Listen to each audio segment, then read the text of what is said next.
옆분과 함께 인사합니다. 새해 복 많이 받으십시오. 네. 그런데 그 복이 어떤 복일까요?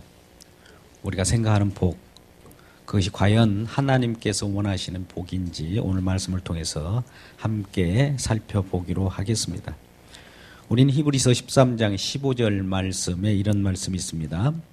우리는 예수 그리스도로 말미암아 항상 찬송의 제사를 하나님께 드리자. 이는 그 이름을 정언하는 입술의 열매이라. 예수 그리스도를 믿고 하나님의 사랑을 받은 자는 봇물처럼 터져나오는 탄성의 소리가 있습니다. 그게 바로 찬송이지요. 우리는 이사야 43장 21절에 말씀하는 바와 같이 이 백성은 내가 나를 위해 지었나니 나를 찬송하게 하려 하심이라. 우리 인간을 지으신 목적, 또 인간의 제일 되는 목적도 웨스트민스터 신앙고백서 일문일답에 이와 같이 말씀합니다. 하나님을 영화롭게 하고 그를 영원히 즐거워하는 것이니라. 우리가 존재하는 목적도 결국 하나님께 영광을 돌리고 하나님을 찬송하려고 우리를 하나님께서 지으셨고 또 우리를 불러주신 것입니다. 오늘 말씀 보니까 6절에도 그의 은혜의 영광을 찬송하려 하려는 것이다 이렇게 말씀하시고요. 또한 12절에도 그의 영광의 찬송이 되게 하려 하심이라. 또한 14절에도 그의 영광을 찬송하게 하려 하심이라. 구구절절 이와 같이 에베소서 1장에 들어서 사도 바울은 통째로 계속 그 문장을 찬송이라고 계속 자기 자신의 탄성을 자아내는 그런 모습을 보게 되지요. 결국 이러한 인간이 하나님을 찬송할 수밖에 없는 그 이유가 무엇일까요? 오늘 바로 3절에서 말씀한 것 같이 찬송하리로다. 하나님 곧 우리 주 예수 그리스도의 아버지께서 그리스도 안에서 하늘에 속한 모든 신령한 복으로 복을 주셨기 때문입니다. 우리가 하나님을 찬송하는 이유는 신령한 복을 주셨기 때문이라는 겁니다. 그래서 찬송하리로다라고 하면서 시작을 하는 그런 모습을 보게 되죠. 그렇다면 여러분, 신령한 복이란 무엇일까요? 오늘 말씀의 구절을 통해서 한번 살펴보기로 합니다. 신령한 복이란 무엇인가? 보니까 이 5절에 같이 읽겠습니다. 5절 시작. 그 기쁘신 뜻대로 우리를 예정하사 예수 그리스도로 말미암아 자기의 아들들이 되게 하셨으니. 네, 하나님께서 우리를 하나님의 자녀, 하나님의 아들들이 되게 하셨답니다. 이게 복이라는 거예요. 우리나가 새해 복 많이 받으십시오라고 했는데 이란 하나님의 자녀됨을 당신은 느끼고 있습니까? 라고 인사하고 같은 거예요. 하나님의 자녀, 하나님의 아들 되는 것이 가장 큰 신령한 복 중에 하나라고 말씀을 하고 있는 겁니다. 우리는 그런데 이러한 하나님의 아들 되는 것은 믿음으로만 가능합니다. 요한복음 1장 12절 주님을 영접해야만 가능합니다. 영접하는 자, 곧 그의 이름을 믿는 자들에게는 하나님의 자녀가 되는 권세를 주셨으니 이는 혈통으로나 사람의 뜻으로 나지 아니하고 하나님께로 난 자들이니라. 하나님께로 난 자이기 때문에 하나님의 자녀인 거예요. 근데 그것은 하나님, 주의 이름을 영접하는 자에게 그렇게 하나님의 자녀가 되는 권세를 주셨다는 겁니다. 여러분, 과연 하나님의 자녀입니까? 하나님께서 이스라엘 백성을 통해서 나는 너의 하나님이요 너희는 나의 백성이라 말씀하시면서 우리를 하나님의 백성으로 하나님의 자녀 삼으시고 그 길을 펴왔습니다. 우리를 인도하셨어요. 그래서 우리는 하나님의 자녀된 것이 가장 큰 복 중에 하나라는 거예요. 그래서 하나님을 찬송할 수 있는 겁니다. 우리는 이러한 하나님의 자녀됨을 감사하고 하나님께 영광 돌리는 저와 여러분 되시기를 주의 이름으로 축복합니다. 그래서 결국 좀처럼 우리는 가장 변하지 않는 것이 있다면 무엇일까요?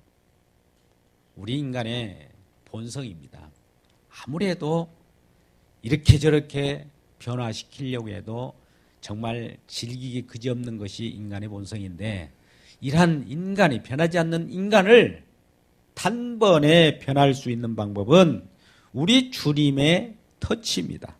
우리 주님이 우리 안에 오셔서 우리를 새로운 피조물로 만드는 길밖에 없어요. 그래서 누구든지 예수님이 우리 안 가운데 거하고 우리가 주님 안에 거하게 되면 누구든지 주 안에 거하는 자마다 예수 그리스도 안에 있으면 새로운 피조물이라. 이전에 즐겼던 우리의 본성과 우리의 변하지 않았던 모든 것들이 사라져버리고 이전 것은 지나갔으니 보라 새 것이 되었도다. 고린도후서 5장 17절에서 말씀하고 있는 것입니다.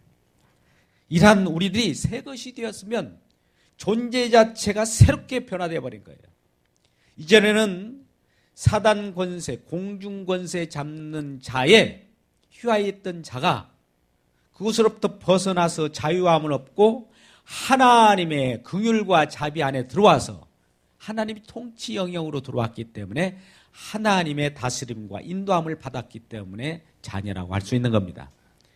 그것이 바로 성령께서 보호하시는 성령 안이라고 해서 성령 안에서 성령을 받는 자들은 예수님과 하나님 아버지를 예수 그리스도로 말미암아 아바 아버지라 부른다고 말씀합니다.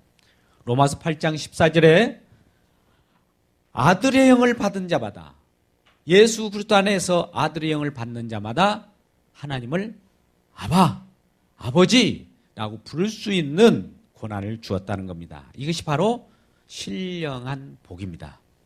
두 번째, 하나님을 찬송할 수 있는 그 이유가 되는 복 중에 두 번째는 우리가 죄 사함을 받았다는 거죠. 우리 7절 말씀을 함께 읽겠습니다. 시작. 우리는 그리스도 안에서 그의 은혜의 풍성함을 따라 그의 피로 말미암아 속량 곧 죄 사함을 받았느니라. 아멘.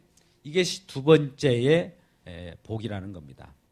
구속, 죄 사함, 이 같은 말입니다. 그것이 어디서 이루어졌느냐? 예수 그리스도로 말미암아 그의 피로 말미암아.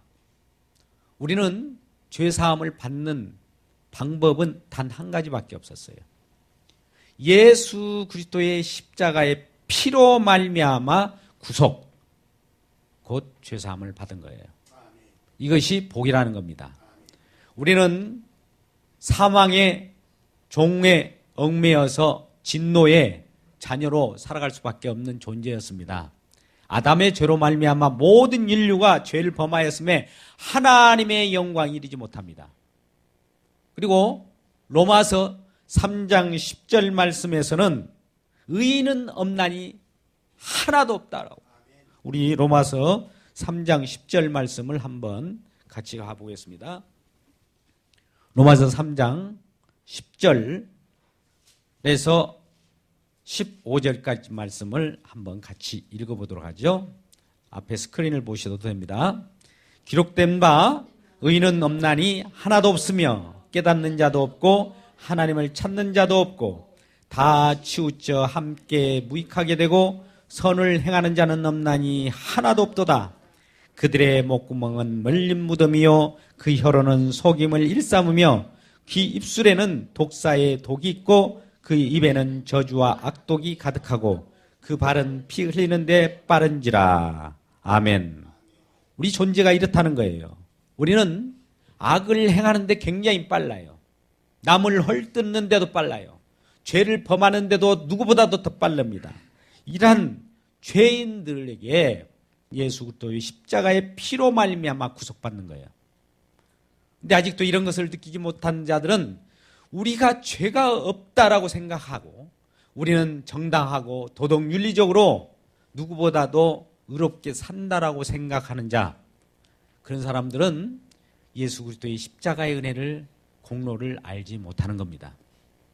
이러한 자들을 위하여 하나님께서는 율법을 주셨어요.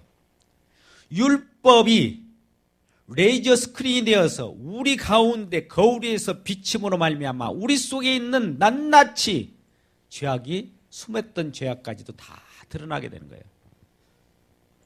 우리는 이러한 것들을 알지 못했어요. 그러나 말씀을 보니까, 말씀을 더 깊이 가까이 하면 할수록 우리 속에 있는, 우리 마음 속에 있는 티와 주름과 허물이 드러나게 되는 거예요. 그래서 사도 바울은 고백합니다. 오라 공고한 자로다. 이 사망의 늪에서 누가 나를 건져내랴. 이렇게 탄식했던 겁니다. 아무리 우리 스스로 의롭게 되려고 해도 될 수 없는 인간의 무력이, 한계가 성경은 우리들에게 레이저 쏴서 우리들에게 아여금 발견될 수 있도록 율법을 주신 거예요. 우리는 율법을 주어서 율법을 지킴으로 또 율법을 이루어냄으로써 의로운 자가 될 수는 없어요.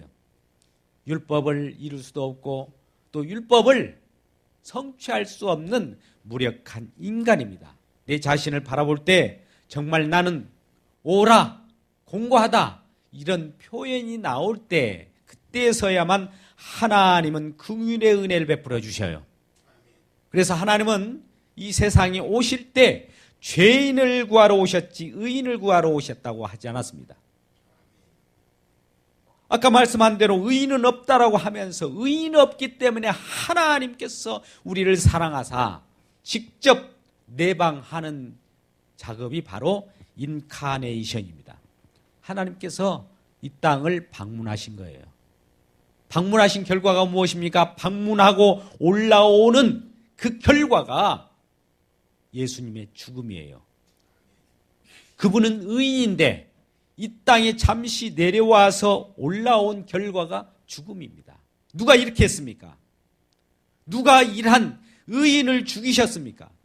바로 저와 여러분이 죄로 말미암아 그를 찌르고 그를 힐난하고 그를 원망했던 그 죄로 말미암아 내가 죽어야 하는 그 십자가에 하나님이, 하나님 알을 독생자 예수가 죽어 나온 거예요.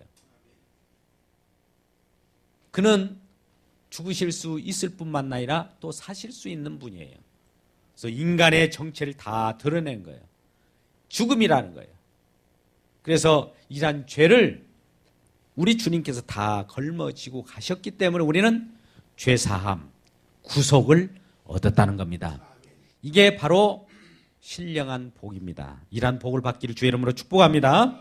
세 번째는 우리가 살펴봐야 될 것이 어디에 있느냐면 11절 말씀입니다. 11절 말씀을 같이 읽겠습니다. 시작.